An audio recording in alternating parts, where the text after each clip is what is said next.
Hello and welcome to, I've got a big sticky up here, that wasn't a very good start. Welcome to Craig Eddy. Hello. Hello, welcome. Craig was the winner of The Voice in 2021, just 2 years ago, Craig. I know it's quite mad. I feel as if the time is like flew. Aye. Like it feels as if, like I think that the process on The Voice actually lasted about 8 months, which is quite mad to think that it's actually just double that it's been finished. I was thinking that, and see when I was watching it back, so I've watched all your auditions on YouTube, because I don't watch the telly. I can't even say to you, I don't watch The Voice. It's no that, I just don't watch the telly. Keith, my husband, watches The Voice, so I told him that you were coming to chat with me in the day. Anyway, what was I saying? I watched it on, why am I saying that? I watched it on YouTube, and I thought to myself, that must have been like during COVID times, kinda, when you were filming that, because if you won it in 21, they start like the series well before that. Is there much you can say about that? No, I can. It was like, that was when COVID was like really rife, so it was the weirdest experience ever, because it was like when I was performing at like virtual reality screens. So there was literally right, that's how they did it. Like right. There was like 300 screens of just folk in their living room, just like. I mean, there was actually like I sitting. Oh, is that how they did it? It was weird. It was. I mind there was this sort of like middle-aged guy sitting with like like this weird vest on, and he was just sitting eating his dinner, and I was like, what is going on here?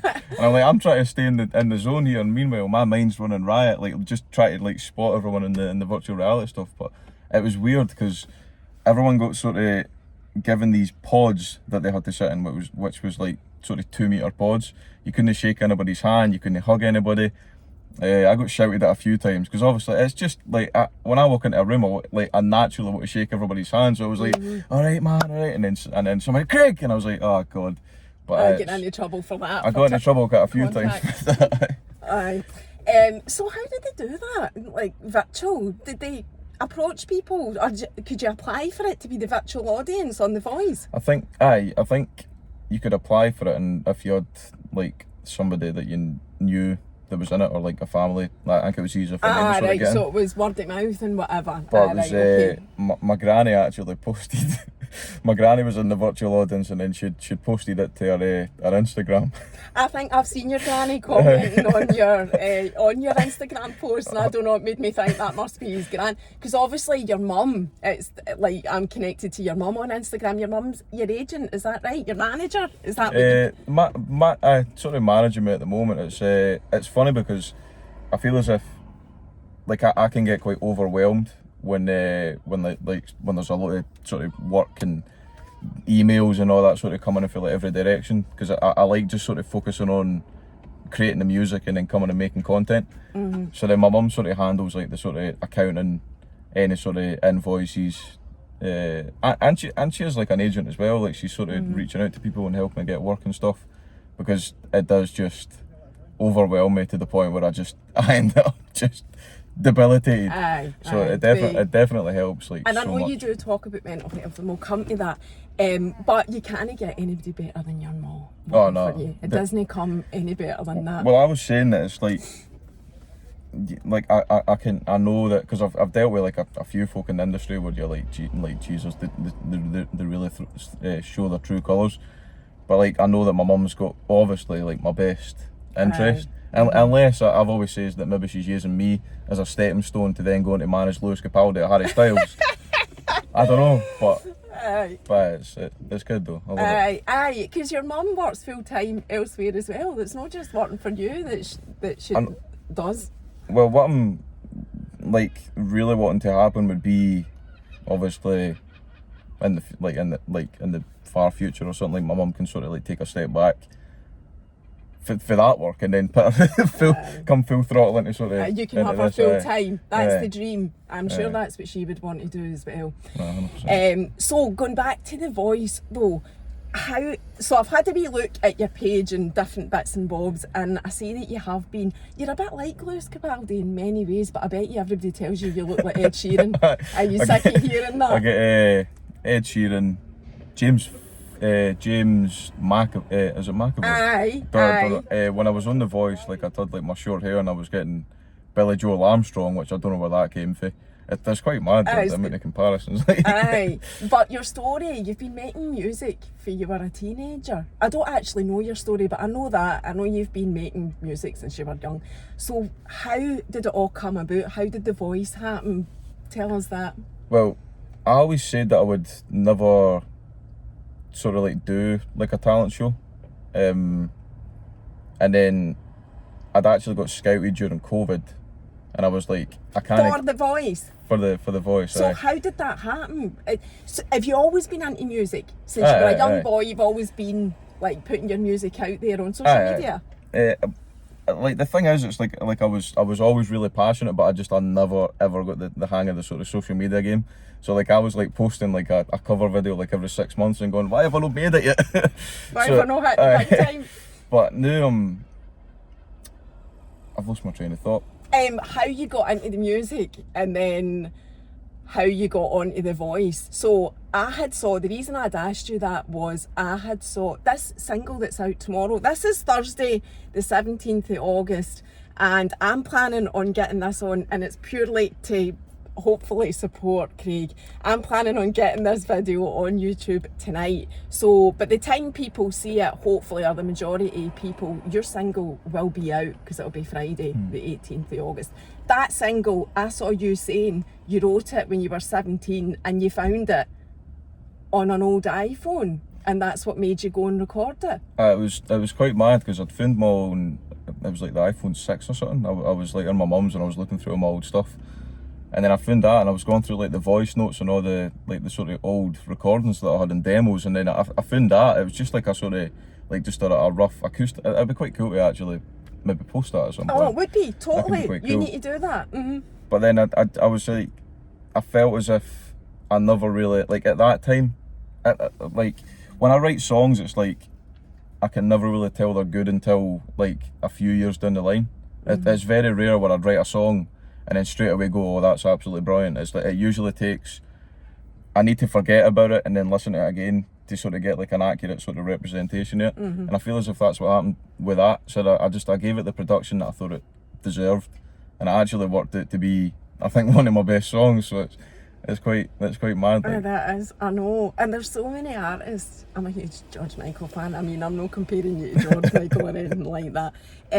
But I mean, I can't wait to the day that you're doing world tours and I can go, he was in my motor. That boy was in my motor. But there's so many artists, George Michael's one of them because I'm a huge fan, that write songs when they're that kind of age. I'm sure Lewis Capaldi's the same.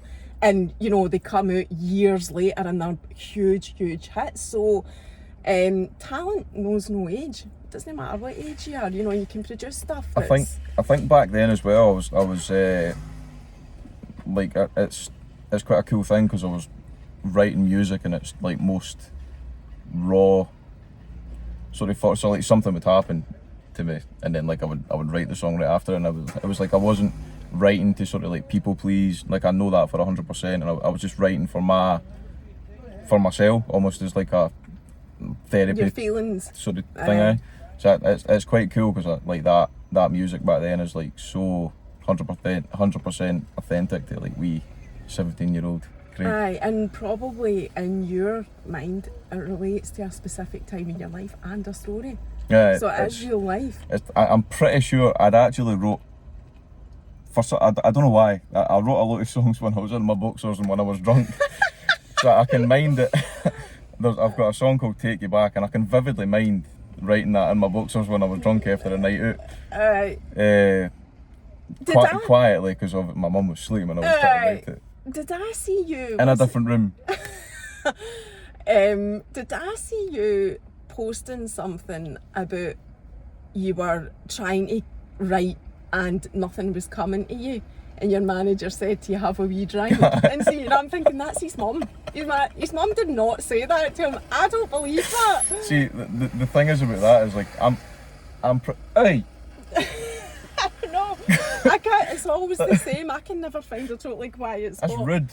Do you know who's in this car? What was I saying there? Aye. The funny thing about that is, like, I was proud of that because that, like, I was acting, obviously. It was a brilliant deal. I got the sketch. And the amount of folk that messaged me saying, like, there was folk being serious. Somebody messaged me saying, listen, don't listen to your manager. You're perfect the way you are. There's always people that don't get it. There's always somebody that doesn't get it. And I'm like, I was acting. I'm an actor. I'm Leonardo DiCaprio now. Give me a Grammy. Yeah, you do like the laughs, but I thought that was really good because then the real, I mean, people will be able to see it if they go back on your page. You just end up half canned and it's a riot, you know. It's funny because, like, my pals have always been saying it too. Like, I've always been, like, quite reserved when it came to social media, and then, like, my pals were saying, listen, just get your personality out a wee bit more, because it's like, in nowadays time, it's like probably 80% of it is down to your personality and, like, humour and just, like, you being yourself and, like, connecting with folk. So it's, I'm just trying to do a wee bit more of that now and just sort of have fun. 1,000,000%. Totally agree with you. That is what people, I've said this to you before we even pressed the button. People buy people. It doesn't matter how beautiful your grid looks, how all singing, all dancing you are. The biggest percentage of engagement comes from authenticity, and I don't care what anybody tells you, any experts, that's the law. That I know that's what works. 100%. So I totally agree with you. So going back to, like, the start, were you putting songs out on social? You must have been, Craig, for them to find you on social media from a very young age. I can't remember how they found me. I think it was sorry, I've got a burp that's just sitting, like, right there. It's no better out than in. Listen, we've had everything in this car. Had a baby on that just farted the entire way through it. Sorry, Emma, I know that's fear we're talking about, but she did. Sorry, so don't worry. I think it's went down now. So it's better out than in. It's just it'll sitting come up. there. I forgot what I was saying again. So when you're getting bound by The Voice, like starting, were you a wee guy at high school? Was there anything else you ever wanted to be when you were creating music when you were a young boy? No, that was like all that was sort of on my mind. I feel as if I probably left school a wee bit earlier than I should have, but that was just because in my mind I was like, I've not got any other plans for doing anything else. So I just sort of, I'd left school and I was just like, I was already saving up for my studio, but I'm pretty sure one year I blew it on like a guitar or something. It was worse than that. It was like a Stone Island jumper or something. I was saving up for my music career and ended up getting a Stone Island jumper, and I think I lost it now. But I got scouted through a video. I think it was a Billie Eilish cover actually on my YouTube. They'd found that. Which one was it? It was Lola loves Billie Eilish. No Time to Die. I think it was that one. That's like a sort of a slower ballad, which is funny because I wouldn't say that I'm a ballad singer, and I feel as if that sort of set the stone for like the perception of me being like a sort of ballad singer, whereas I think I've always been into sort of indie rock, pop rock, sort of blues, that sort of thing. Yeah, your voice suits it all though. I would say, not that I'm an expert, but I know what I like, and your voice suits it all. I think you'd be able to turn your voice to anything, basically. I've even tried, like, that's the thing of, like, I listen to like a bit of rap as well, and I've got a few songs there that's like when I'm just completely full on rapping in it, and I'll probably release them at some point whenever that feels right. But it was through that Billie Eilish video that they found me, and then it was weird because. So what happened? Then it was like a behind the scenes sort of Zoom call audition thing, and then you get through that, and then there's another Zoom call audition thing, and then it's the call back in London, and then I think there's another one after that, and then that's when you do the sort of the blind audition. So there's quite a lot that goes on before. Hold on. Right, no, I need to know what happened when that message came into your inbox. What was, because you must have been, because I do that. Everything that comes to me, I go, well, is this a joke?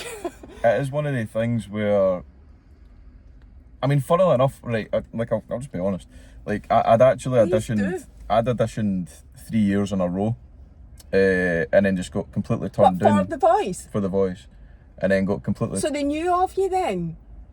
Well, it's all like sort of different talent scout sort of stuff. So I don't know. No way. Maybe, So there maybe was, so which is actually there wasn't a connection to No. this person no. scouting you? Which That's is which is mental, eh? mad. And I never made it past the first 2 times, and then the third time, it just sort of happened just so fast.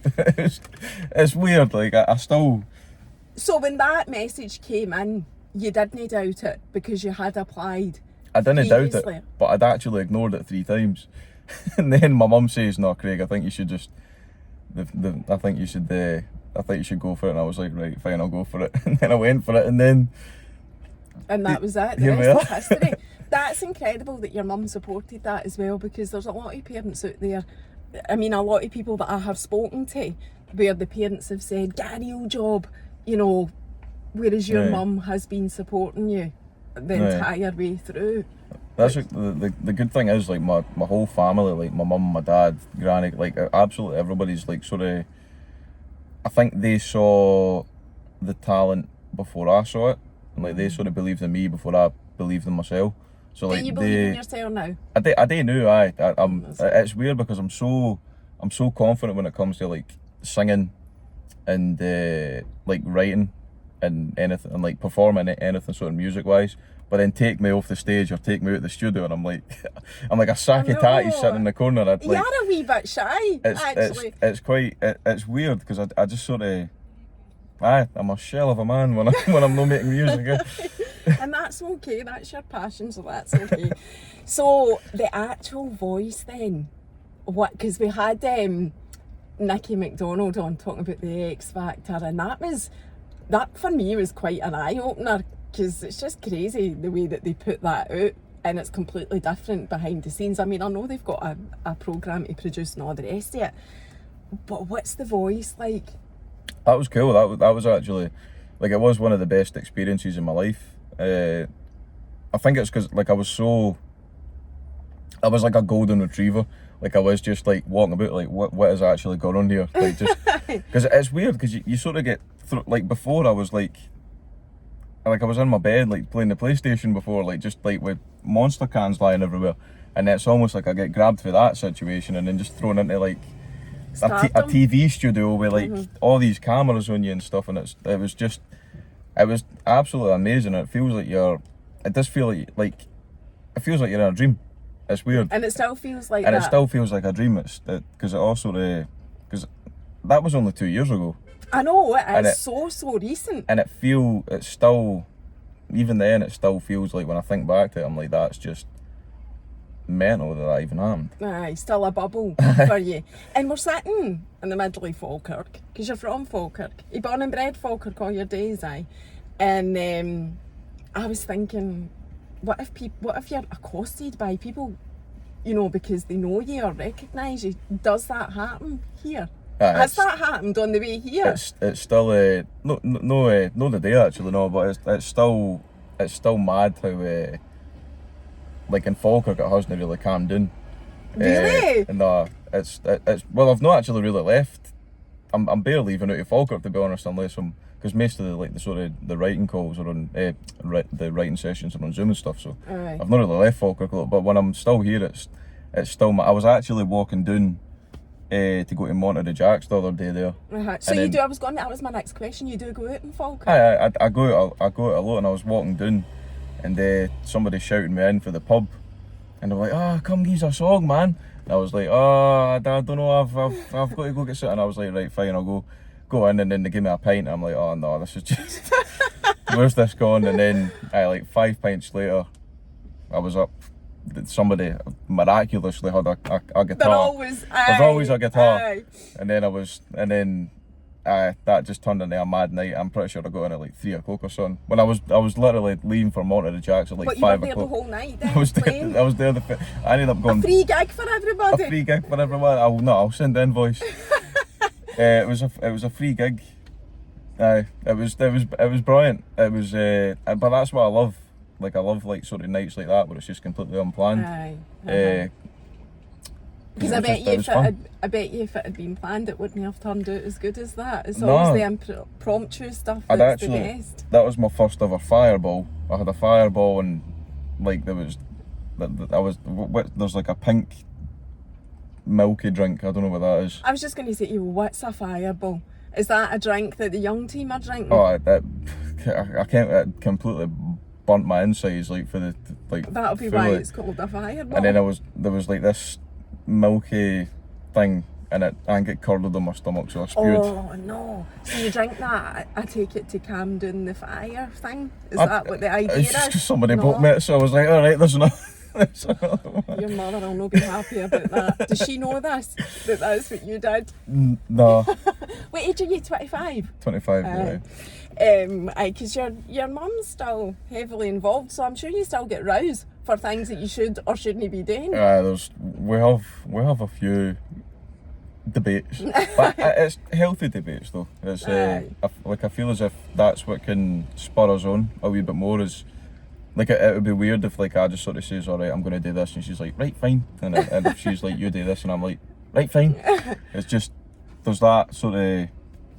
It shows that we're both like sort of passionate about it, and passionate about the results and stuff. So it sort of. No, helps drive us absolutely. forward. Absolutely. Somebody right outside the window now. We're filming. So, after The Voice, I mean, you're Emma Willis. You know Emma Willis? You and Emma Willis are pals. Her documentary with Matt Willis recently was incredible. Did you watch it? I've not actually seen it. Oh, I need you to need watch to watch it. You need to watch it. It's amazing. It's up for a nomination. I saw that she posted just yesterday, maybe or something. Anyway, you're well connected because obviously you've been on The Voice. What happened then after The Voice? Do you automatically get a record deal? What do you win? Is it a lump sum of money or is it a record deal? I don't want to know the amount. I'm not asking you about your financials. I just want to know what the prize is. It's the record dealing management. Right, You so get- that's what you... So, but your mum's your manager. So how does that work? I'll probably brush her that one. I meant to say to you, I forgot to say, if there's anything I ask that you don't want to talk about, just say. I never thought to ask you before we pressed record. Is there anything I shouldn't ask? Okay, moving on for that. So that actually ties in, and again, this might be a question that you can't answer, because I know that Nikki talked about this, and there is that reputation of the music business and the music industry being quite cutthroat and dictating the type of songs like you referred to earlier that you should write and what you should sound like, blah blah blah blah blah. Have you done things differently to maybe a typical up and coming pop star because of that, or is it a thing? Can you even talk about it? I think I'm trying to word my. Aye, try Try and word it and right. get us into bother. I feel as if for a while, I got carried away with the people pleasing thing.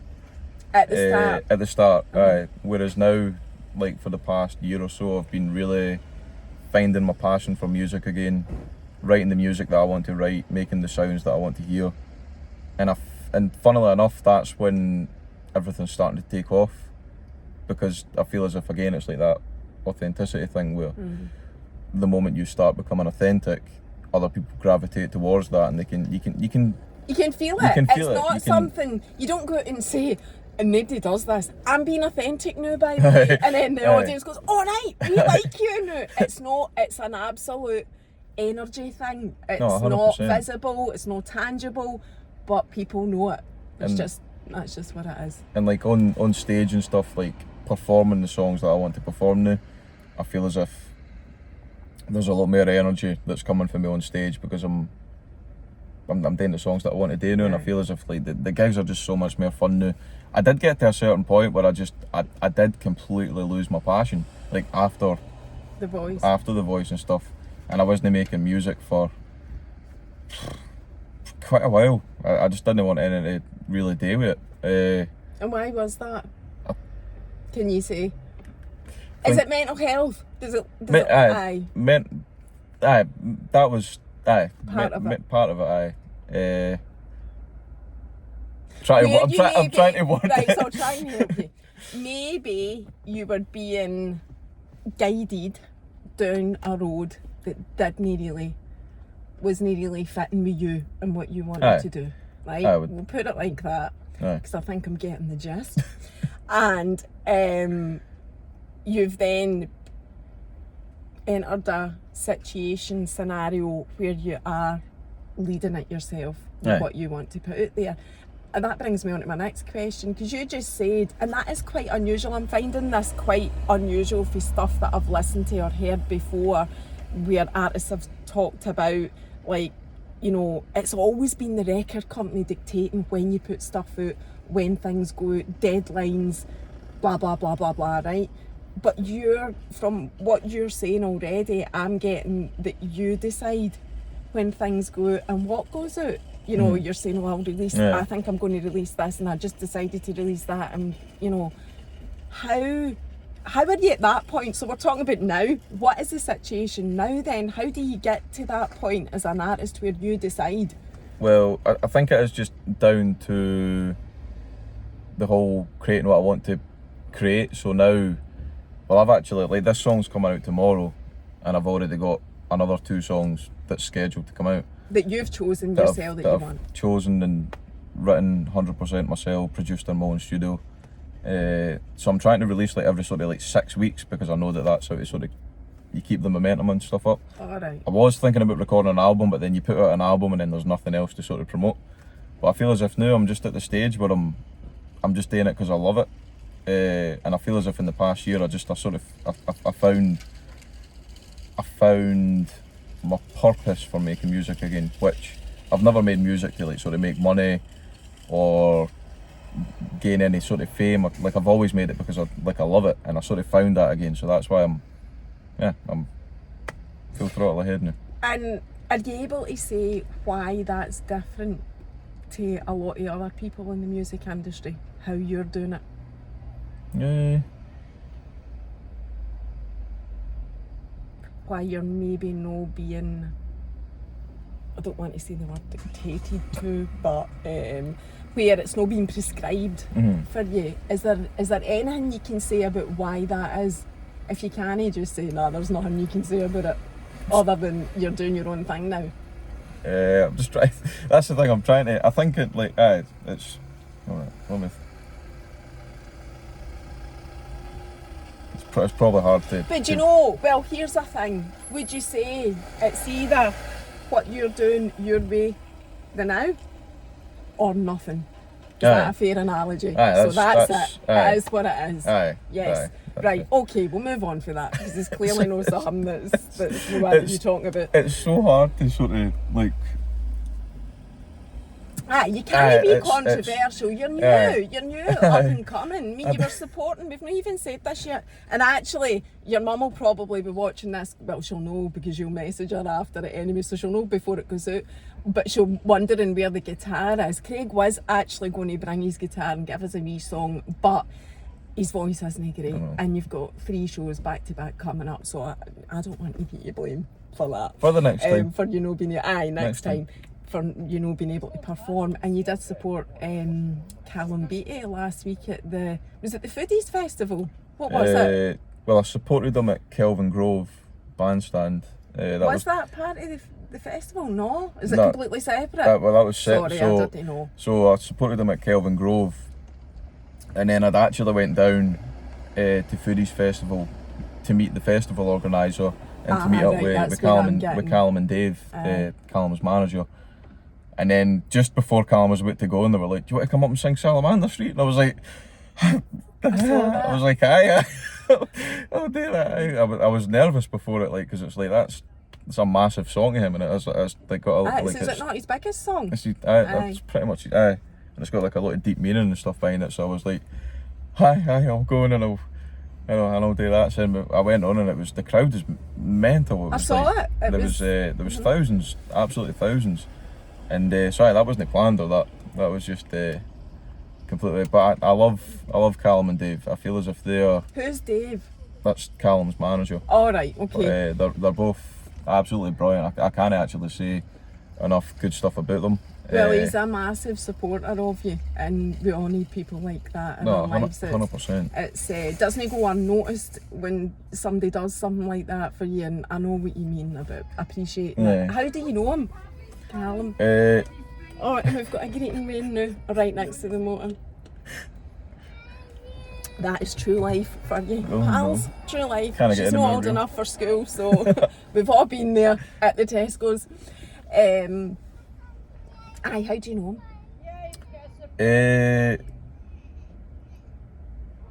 How did I? Have you known him for a while? It's not been too long, no. It was actually through a woman, Emma, who's part of the team. She'd done she's part of the team, and she's also a photographer, and she'd done a photo shoot with Callum, and then said about me, and then it just all sort of spiralled to there. Ah, right. Wait, part of what team? Your team? His team? Or- Part of my team. Right. Part of my team. So that's I feel as if that's how like I've sort of like this year's been as good as it is as well, because I'm building like the right team around me, and it's like I'm like people with like all the sort of right intentions. What was I saying there? Just how you know him. Aye. But, And then with Dave, Callum's manager, had asked about the support slot, and I was like, aye, 100%. Like I. he like, asked you. That's count, amazing. count me in for that. And then the day after Kelvin Grove, then that's when we organised the foodies thing. I went down to foodies, and then done the performance on stage. See, he was performing at And then Foodies he and was- you did he it was- he was- impromptu. Right, Aye. okay, I He get was you. sorry, my mind's gone a wee bit mad. Oh, with that's that. alright, that's alright, we'll keep you right. So, But and then we've just we've been talking since, and then we're gonna just keep keep going keep and it keep going, aye. supporting him. Is that what Aye. your plan is? well, if they ask me to support again, then 100% I'll be there. But we're just sort of we're talking a lot more, and we're seeing what, like stuff that we can sort of work out and stuff, which is like I think it's like the best thing so far that's happened in my career, because Callum's been in my position before, where it's like it is tough. The music industry's really tough. Everything's tough. Everything you're trying to do, Yeah. anything. It's no easy. Nobody really wakes up one day and everything's handed to them Yeah. on a plate. So And I know. I feel as if it's mad, because there is a lot, like I do see a lot of myself in Callum, and I think he probably sees that in me too. So he's like Dave and Callum. They're trying to help a lot, and they have helped a lot, like probably more than they would Ken. So it's Aye. cool. It's really That's good. That's good. And you've got the 3 shows that are coming up this week. Is it this weekend? Aye, This Friday, Saturday, Sunday. 26th No, aye. So next week. next week. Aye. So what are they? That's the 26th is my headline show. My first. Funnily enough, I'm 25 and it's my first ever hometown like headline show. And then In Falkirk then? in Falkirk, behind the wall. And then if you're free, I'll put you on the guest list for that. That'll be, What night is it on? Is it that's the a Friday night? 26th. I think it's a Saturday. I shall check Might my be diary. It may be a Saturday, but I'll let your mum know. we'll get that sorted out. And then Awakening Festival, which is the day after. So it'll be an early night after Behind the Wall. And then there's something else after that. The momager's in charge of the diary. She'll keep you right. She'll make sure you're where you need to be and when you need to be there. She'll make sure that's all spot on. So going back to you and the mental health, because I know that you do talk about that, although I haven't dug into it because I'd rather just find out here. Your journey with mental health, is that something that's been prevalent in your life from a young age, or was it something that kind of presented itself when you won The Voice or got the fame? Since I was like 13 or 14 is when it really started. Sorry, that was where like I've got a burp sitting there again. Sorry. I just didn't want it to come out when I'm talking about the most serious moment, and it's like, aye, so like, I feel as if like 13, 14 was like sort of where it all sort of started, and it was like I never the strange thing is I never really understood it until I was like probably like 21. Aye. So it's like it's just almost trying to make sense it in your own head, and like I found out like about the anxiety. Like I've always had anxiety, and I think it was like 13, 14 where like the depression and stuff sort of If you had started coming in. depression, see, I didn't know that. From the age of But about 13, 14. 13, 14, I So always puberty, basically. so it was weird. Like I always just had that low feeling. Like my dad always says, it's like the dark dog in the corner of the room just sitting staring at you, or like a cloud above your head, and you can't quite explain it. It's like you sort of wake up feeling like low and sad for like no reason. It's no like circumstantial or anything. And then it wasn't up until like I was like 21 where I really started to understand it more.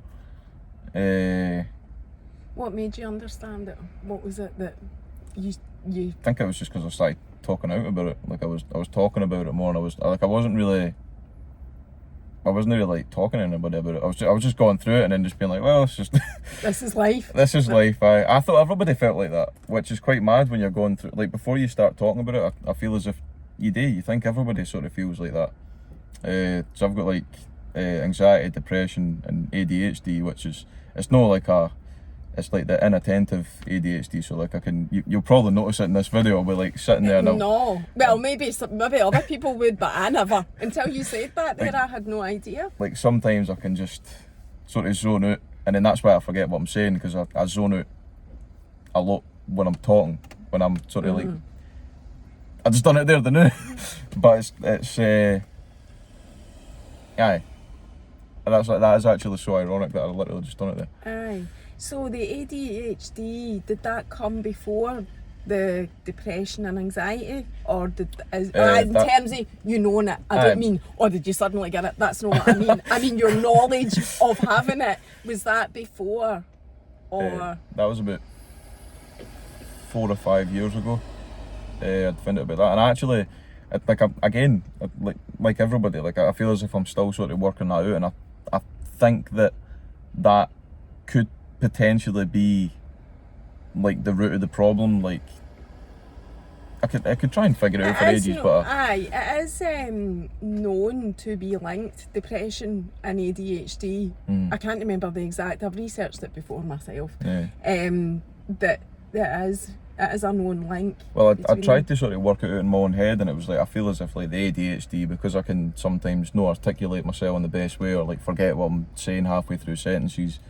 Then obviously that sort of transfers to like social situations, which then I would withdraw, and then from withdrawing and staying in my bedroom, that's when the depression can sort of come in. So I think ADHD could potentially be like the root of it. Let's start at a therapy session. This is brilliant. Aye, now we're getting really in. This is what we really want to know. This is the really interesting stuff. Aye. But no, I think now, like in the past couple of years, I've just been really working on myself a lot more, and I feel as if a lot of it is down to perspective. Like I used to, whenever something bad would happen, I used to just think it was like the end of the world and stuff. Whereas now it's like the glass is half empty. Whereas before it was always half full. So like whenever do you not mean the opposite way? Your glass is now half full, so that's the positive outlook. That's what I mean. I know what you meant though. That's fine. That's what I mean. But now if anything bad happens now, it's like I brush it off a lot easier now. Whereas like, and I feel as if the past couple of years has helped that, because there's a lot of rejection in the music industry, and I've just sort of got used to that. Whereas before, like if I had like any form of rejection, like in life or in the music industry, it would debilitate me for like months. Whereas now it lasts for like a day or two, and then I pick myself back up again. And I think that's just like an experience thing. But I definitely feel as if like this is the best place mentally I've ever been in, which is, I mean, I genuinely, I never thought I'd get to this stage, because if anybody sort of saw me when I was sort of like, if anybody like taking a sort of look into my life, they wouldn't believe like how I got to where I am now, and I'm proud of that. I actually think that's probably a bigger achievement for me than winning The Voice, to be honest. Is conquering that. Mentally getting yourself to where you are. I'm going to ask you more about this ADHD and depression and that, because obviously you must have got yourself a diagnosis. So how did you go about that? What was it that triggered you to go and get a diagnosis for it? I mean, because you would need to know, you would need to suspect it, I would imagine, because nobody's going to come up and go to you, I think you've got ADHD, you have to. It's like one of the things where the funny thing is, I thought I needed to put a tag in it so much, but then I put the tag in it, and then it can manifest the symptoms a wee bit more, and I start like sort of looking up the symptoms, and you can start feeling that. But I felt as if I wanted to. It sounds so weird, but like be part of that community. So it's like you can sort of help each other, and I don't know. It's hard to sort of. I know. I do kind of get it. It sounds like you wanted to fit in somewhere. Aye, exactly. And so being part of that community would have made you feel included. It makes you feel like sort of like less alone, and it makes you feel sort of. It makes you, because I used to feel like a complete outcast. I used to think that like my sort of attention issues and concentration issues were so unique to me, and nobody else felt like that. And I managed to like sort of find that community, and then you get talking away, and it's like you talk about like how you're feeling, and then everybody's like, no, I feel that too. And it's a mad epiphany that you sort of get, that you're no the only person. And the same comes with like even like the depression or the anxiety. It's like being like talking to other people, even though it's not always all the same symptoms and stuff that you go through. Some of the stuff that you think is so unique to you, other people go through that as well, and I feel as if that's really comforting. Aye, no, you need to find your people, 100%. Was that all online? Did you find your community? It was just in like sort of, because I've been like so like honest about it. Like people would message me, and then I'll just get talking away about it. And how did you get the diagnosis then later in life? The ADHD. I'll ask you about the depression next, but the ADHD. That was through my mum. Actually managed to do that. I think you have to pay for it though. Aye, no, well I gathered that because. But that was like, and the funny thing is, it didn't take long at all. Aye, when you were paying for it. But it was. It's I don't know. I actually don't know too much. And was it you that I know you're saying your mum did it, but was it you that like kind of said to your mum, I'm needing a diagnosis? I'm saying I'm needing. For you, it was important for you, as you say, to fit in. Everybody's different and everybody's story's different. We appreciate that. But for you, did you say that to your mum? I'd say to my mum, and she never. Like I think everybody's got their own sort of perception of ADHD as just the one thing. Whereas I'd say to my mum, and she like, because I never acted a certain way, she never really believed it. It's a mum's job to say, you're talking rubbish, you're at it. It's fine. And then I did break down one day, and I was like, listen, this is so debilitating, because I tried working in like the Asda warehouse, in Greggs, in a call centre. I just kept on constantly losing attention, getting shouted at.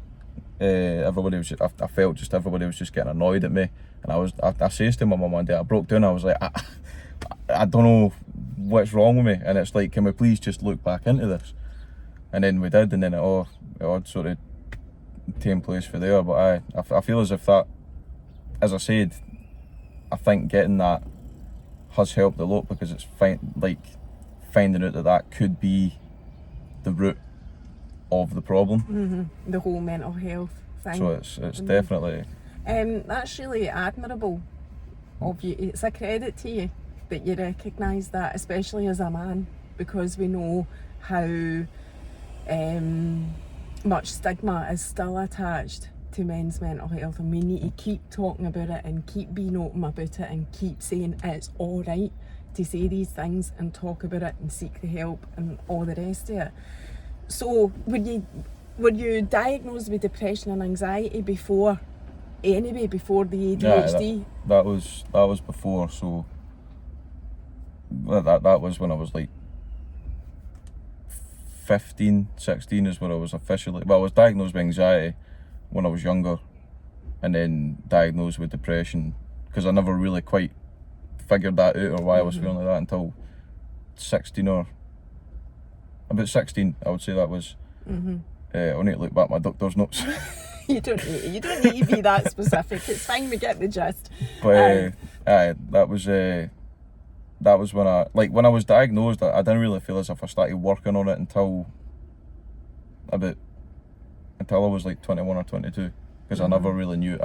It's weird because I feel as if when you're, and it's really bad, like a lot of the time when you go, and I wish they would stop doing it, when you go to the doctor, they're like, right, you've got depression, it'll never go away, but you can help it, and it's like, aye, it is that hands up scenario. I know exactly what you mean. I feel as if it's like it's no. I feel as if it's no the best way to sort of deal with that. Like just.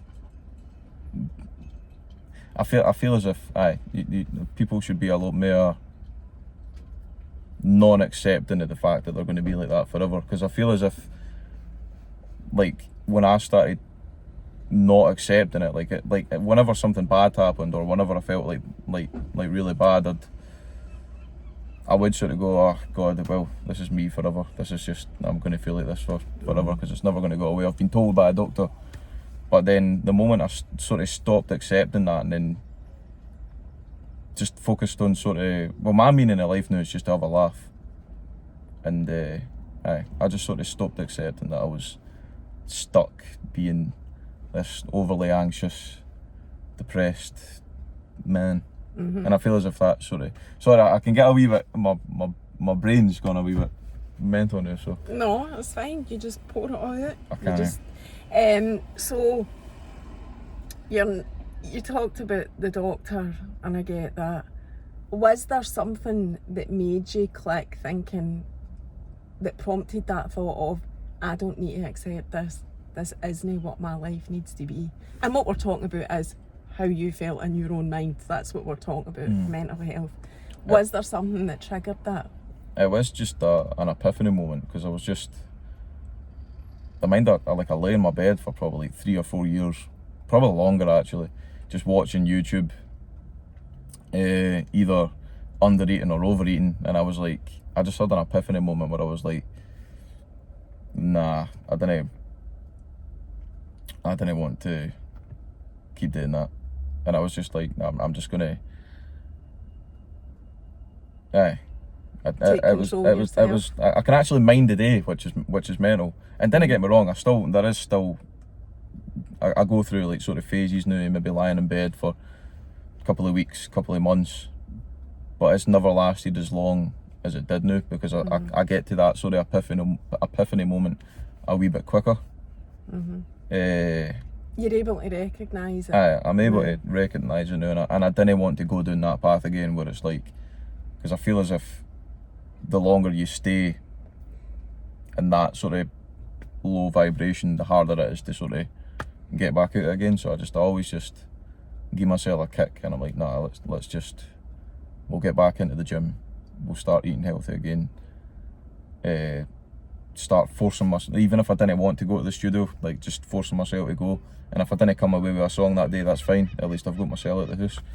And I feel as if like getting my own studio as well has been one of the best things that's happened to me as well, because I used to sort of wake up and then my work was like literally 2 steps away, like in my bedroom, because I used to have my studio in my bedroom. And I feel as if like getting up and having that purpose to set the alarm and to leave the house and give myself an actual schedule, like 10 till 6 or 11 till 7 or whatever, I feel as if that's really helped, having that routine in my life, and not just sort of waking up and then my work is literally right there, and I can, because it's easier to sort of get distracted and stuff like that.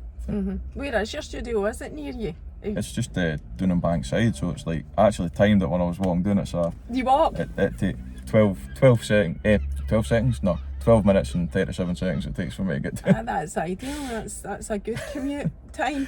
And you go every day? Do you go every day just to see what comes, what you create? It depends. Sometimes I go through like a really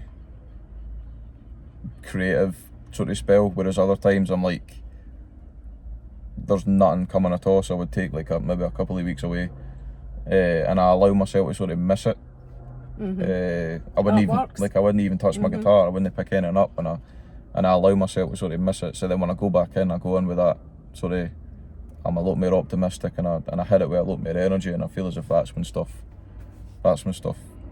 comes a lot quicker. A lot easier. Because usually when I'm writing songs, that it's either nothing's coming at all, or I would go and write 6 songs in one day. So it's like, it's just weird how that sort of works, but it's just the way my brain works. And you just keep them all, I assume, like you did with your song fee when you were 17, that's at the Mora. Is that right? Yeah, on your phone. So I take it you would have had to have let them know in The Voice about your mental health as well, did you? I probably wasn't overly honest about it, because I was like, if I tell them everything, I'm never getting on this. But like I was, they got the gist of it, and then in one of the interviews I'd brought it up, and then I was like, I'm just gonna. I just started venting at the camera. I was like, that was actually the first time I ever started talking about my mental health. An interview during The Voice? When the interview during The Voice, which no a lot of folk will ken, I don't think. That's quite recent as well. And I feel as if that was when everything did start getting a bit easier, and then I got a few messages after that, like people sort of tell me about their sort of story and stuff, and I was like, this is potentially, like, me talking about it is potentially helping other people, and like allowing them to know that they're not sort of going through the same, they're not going through what they're going through like alone. So that I just kept on talking about it, and I feel that's just became an important part of my message now. It's just and who you are, being open and honest about my mental health. Like if I'm feeling bad one day, then I'm not going to hide it. If I'm having a bad day, because I feel as if hiding it is, it used to send me into like a even worse sort of state, because hiding it, you're using energy that you've not really got anyway, and hiding it, and then it just makes you feel worse. So if I'm having a bad day, I would just be like, listen, I'm not having a good day, but I'll still come. Like if I got invited to anywhere or something. But it's, I feel as if talking, like I always say, I talk about my mental health like I'm talking about what I'm having for dinner that night, because I feel as if that's what's going to help with the stigma. And I feel as if massively. I feel as if in the past few years, like everybody, like there's been a lot of folk came out and they're just openly talking about their mental health, and it's making everyone talk about it a lot more freely. And I feel as if that it's still, in my opinion, still not spoken about enough, because there is still certain stuff with mental health where folk will be like, oh right, no, we don't want to talk about that. But I feel as if the more everybody's walls come down, the better. Aye, definitely. And it is huge when somebody does open up about it. As you've just said, the minute you did, the floodgates open, people relate to it. It's back to that authenticity. It doesn't give you a perfect grid picture or a beautiful social media list of posts. It doesn't, but it gives you reality, and people relate to reality best. So I do agree with that. So in terms of like your healing then, because this is obviously part of your journey, the music and everything like that, and you said that you just had that epiphany to fix yourself. What kind of stuff did you turn to? What was it that worked for you? For me, it was a lot of it was gratitude, and just always looking back on like the stuff that I'd done, and just being like, I done that. Like that's absolutely mental, and just appreciating a lot of the stuff more. I feel as if like the Voice win, played at Murrayfield, like going on tour and stuff. For a while, I was like, but that's like I look. How can I explain it? I look at the stuff that's happened after The Voice. I always used to have this excuse where I was like, anything good that happened, I was like, that's obviously going to happen because I won The Voice. The but, you'd always put the but I always on put- it, I always that you didn't deserve it, That almost. I didn't deserve it, or I was like, well, that's kind of expected because I was on the TV and I won The Voice and stuff. Whereas now I'm like, no, I still had to put in the work to get whatever comes after The Voice and all that sort of stuff. But I feel as if I've just been appreciating stuff a lot more. Changing my perspective to just my meaning in life now is just to have a laugh and to have fun. And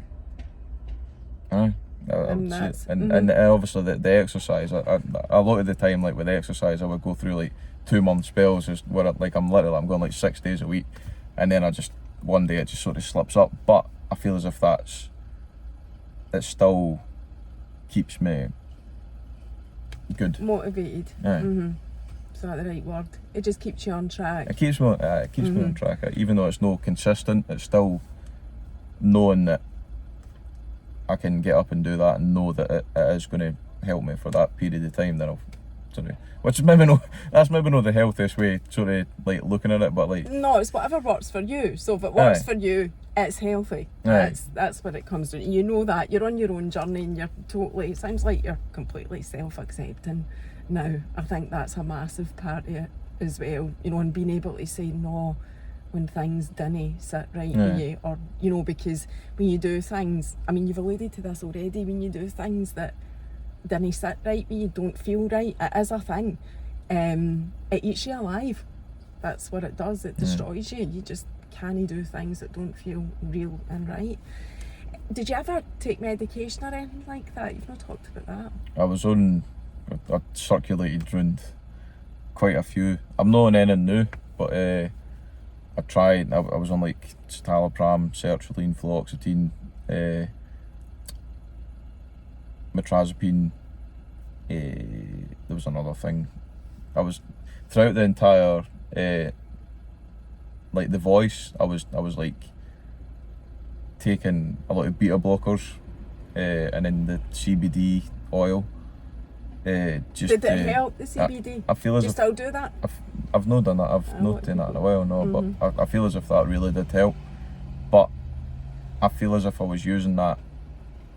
I got into a sort of bad sort of routine where I was like anything, where I was walking on, whether I was going to like talk on the phone or go out for a walk, I was always like, I can't do that unless I take my beta blocker.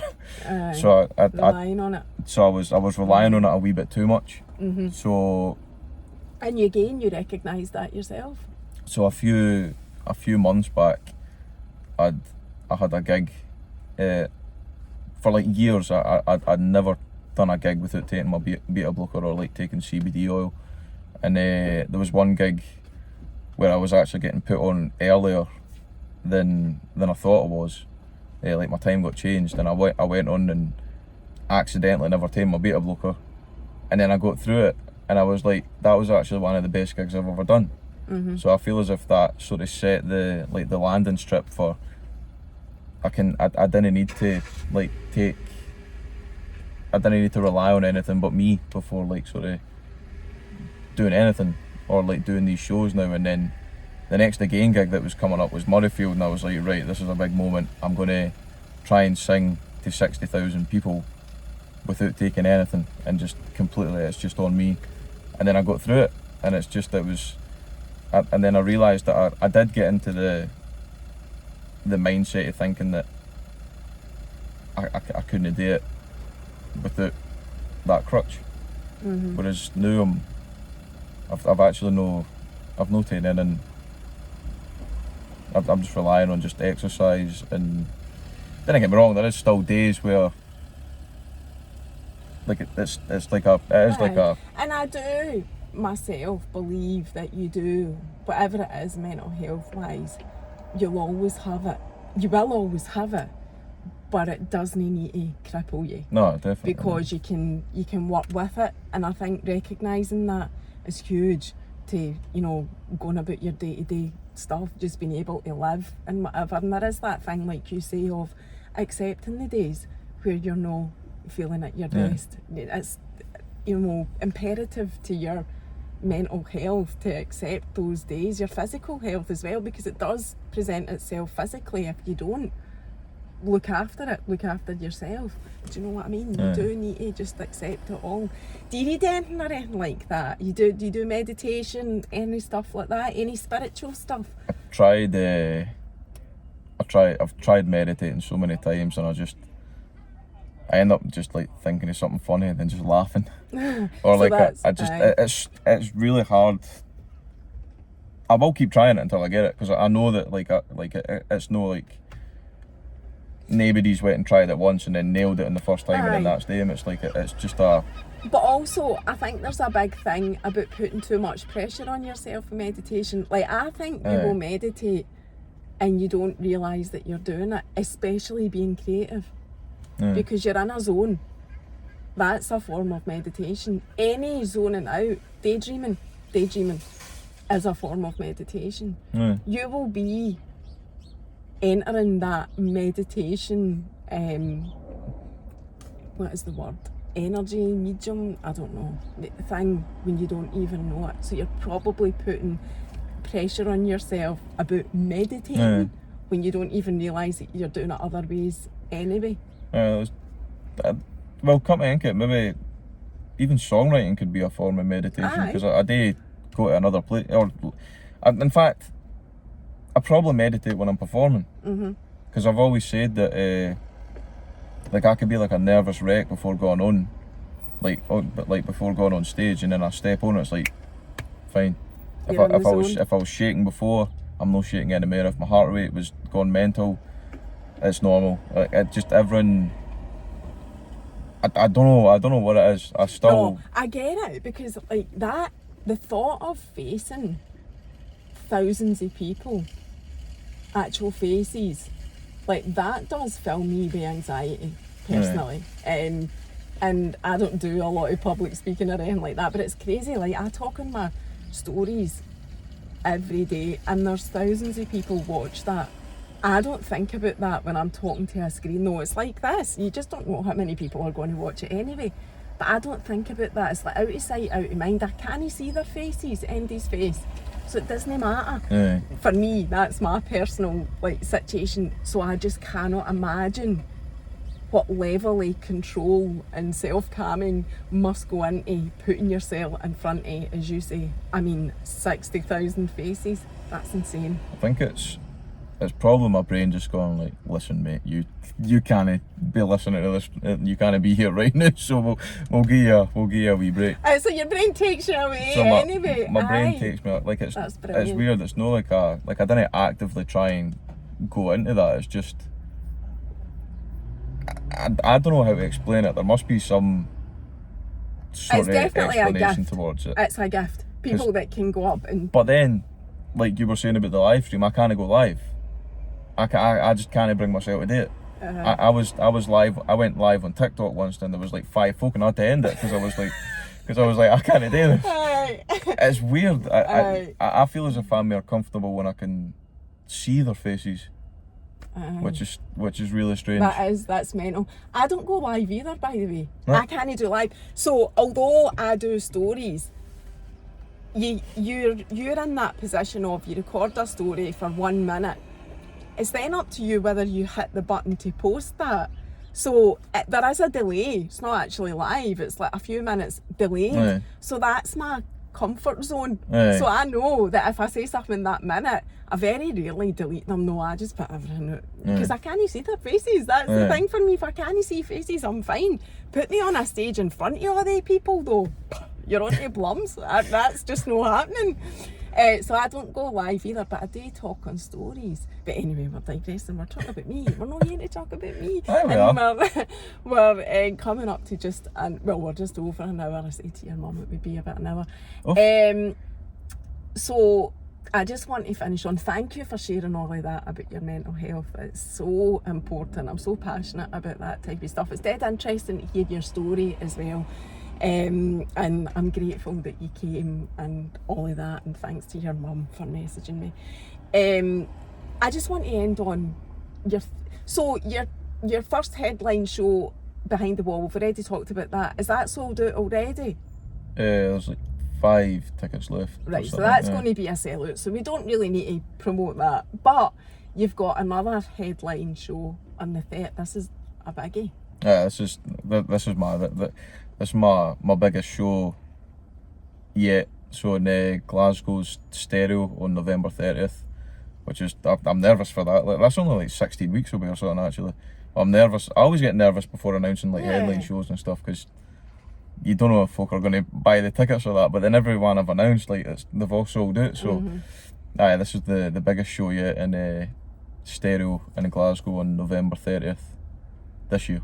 And the link is in your bio for tickets for that. I think it's my mum tell you to say that. No, I saw it. I thought, honestly, tell you to say I that. thought my mum was going to message saying, remember he says this, remember he says that. Your mum did not tell me to say anything at all. She didn't. So there you go. So stick that in your pipe and smoke it. I said that myself. So I want to end on that your show, well no I don't, I want to end on your single again. So your show, need to buy tickets for Craig's show 30th of November in Glasgow at Stereo, link is in his bio. And then your single, it's all about downloading now, isn't it? Back in my day you've been out and bought, you know, a single, but you don't do that now, you download them, is that right? Aye. Mostly streaming. Stream, is that not the same as download? No? No. I need to get with it, and the young team say streaming. Okay, streamy single. When is it out? Is it midnight tonight? Midnight tonight, aye.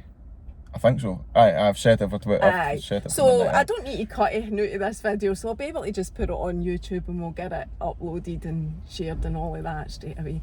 Craig, thanks so much. You've been an absolute gem, and I can't wait to the next time when you're a world-renowned superstar and your mom still messages me and says, do you fancy having a chat with Craig and you're roasting motor in a Garbarton Falkirk? No, I'll be thanks. like, aye, a day. Thanks very much for having me. So aye, we'll see you next time. See you next time. Bye. Bye.